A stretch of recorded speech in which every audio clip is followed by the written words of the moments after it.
Hadirin sekalian, demikian tadi telah kita ikuti prosesi pelantikan dan sumpah dokter. Selanjutnya kita ikuti sambutan-sambutan. Yang pertama, sambutan perwakilan dokter baru akan disampaikan oleh Dr. Clarinta Belva Sabina. Kami silakan.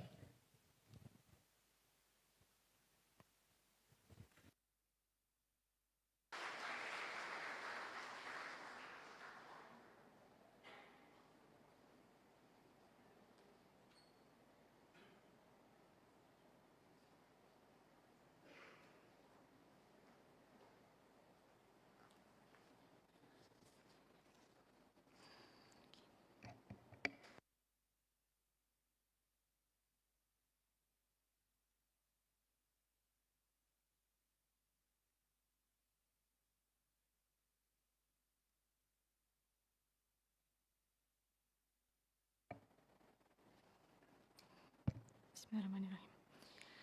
Assalamualaikum warahmatullahi wabarakatuh.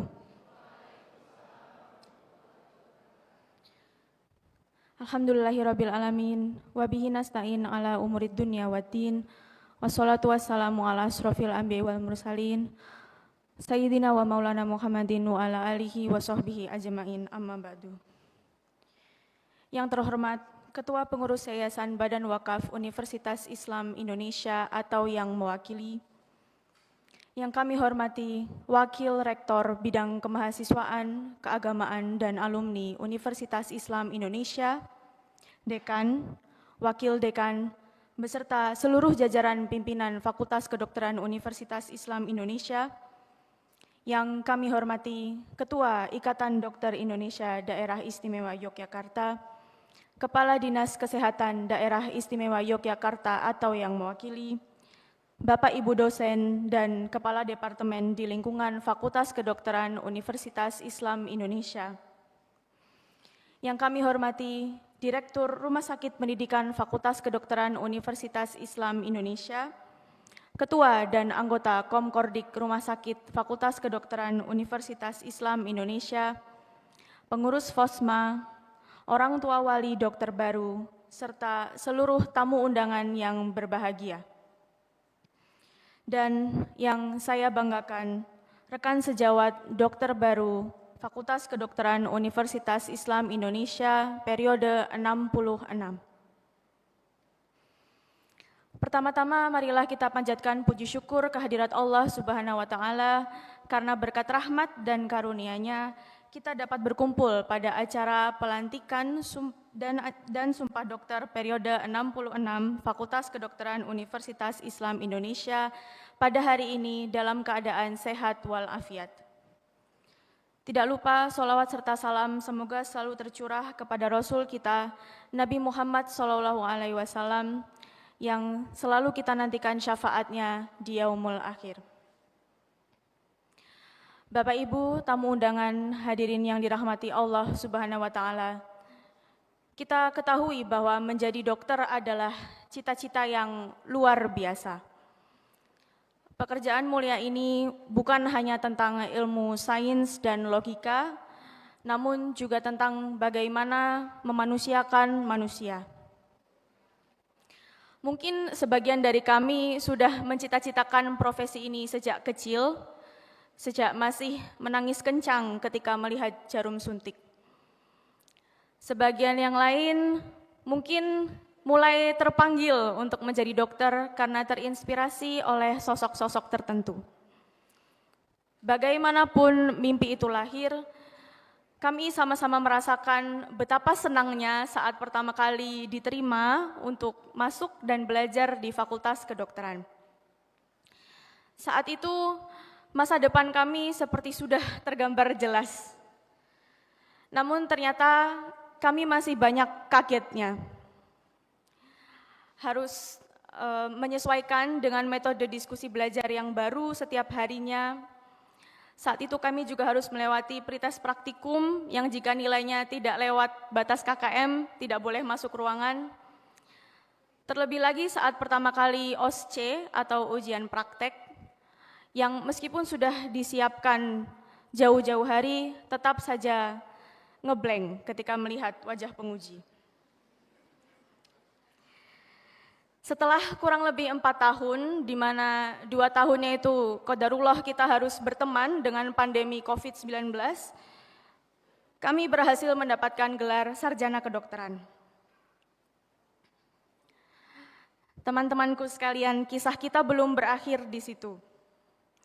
Kita harus melewati tahapan selanjutnya, yaitu memasuki fase koas atau pendidikan klinik, di mana kita sering mendengar panggilan Dek Koas atau Mas Mbak DM, dokter muda. Di tahapan ini kita menghadapi tantangan baru yang mungkin belum pernah kita dapatkan di preklinik. Kita dihadapkan dengan realita dunia kedokteran, tidak lagi belajar dengan manekin, melainkan harus berinteraksi langsung dengan pasien, keluarga pasien, dan juga sesama tenaga kesehatan, tentunya dengan latar belakang yang bermacam-macam.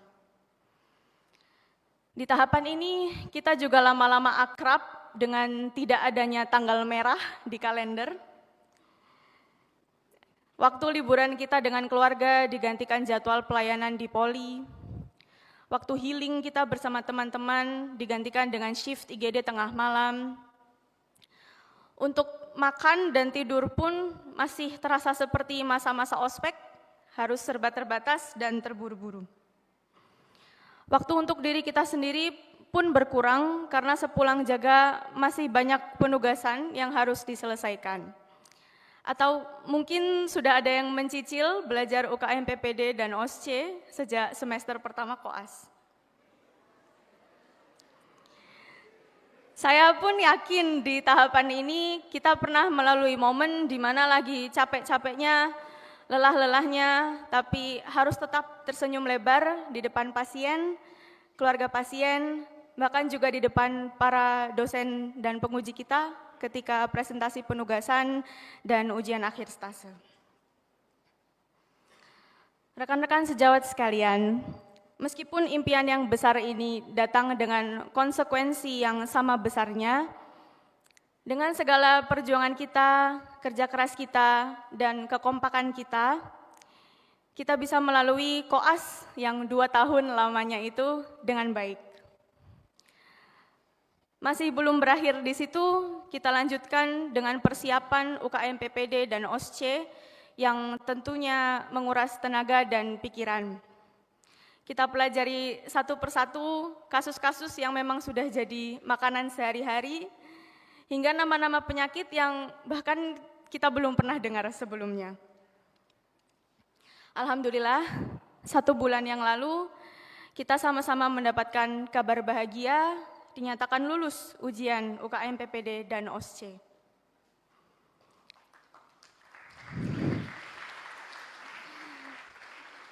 Teman-teman sejawatku yang saya banggakan, hari ini kita semua resmi mengemban tanggung jawab baru sebagai seorang dokter. Jas putih yang kita kenakan hari ini bukan hanya simbol, tapi merupakan bukti perjalanan panjang yang penuh ikhtiar, doa, dan tawakal. Mulai hari ini, panggilan dokter resmi melekat pada diri kita. Semoga hari ini bisa menjadi salah satu kenangan termanis dalam bab kehidupan kita. Tamu undangan sekalian, kami menyadari bahwa untuk sampai pada titik ini bukanlah semata-mata perjuangan kami sendiri. Ada banyak sekali pihak yang ikut memberikan kami dukungan dan pengorbanannya juga, serta bimbingannya untuk kami. Pada kesempatan kali ini, izinkan saya menyampaikan terima kasih mewakili teman-teman kepada seluruh pihak yang memberikan dukungan terbesarnya kepada kami. Yang pertama, terima kasih kepada dosen preklinik di fakultas yang sudah sangat sabar menuntun kami sejak masih mahasiswa baru. Terima kasih juga kami sampaikan kepada dosen pendidik klinik di rumah sakit yang mungkin dalam hatinya sering gemas dan tidak habis pikir melihat tingkah laku kami, tapi tetap mau membimbing kami dengan sepenuh hati. Dan tentu tidak lupa kami ucapkan terima kasih kepada pasien dan keluarganya yang ikut berperan dalam menjadi guru kehidupan bagi kami. Bekal yang kami dapatkan ini sangat mahal harganya. Semoga bisa menjadi amal jariah yang pahalanya tidak terputus hingga akhirat nanti. Kami akan berusaha menjadi penerus yang bukan hanya cerdas secara intelektual, namun juga berjiwa besar dalam melayani. Hadirin yang kami hormati, di hari bahagia ini kami juga ingin mengungkapkan terima kasih yang terbesar kepada dua orang spesial dalam kehidupan kami yang telah mengasuh, membesarkan, dan mendidik kami sejak hari pertama kami lahir di dunia ini. Merekalah orang tua kami, Mama, Papa, Ayah, Bunda. Terima kasih banyak atas segala pengorbanan yang sudah diberikan kepada kami.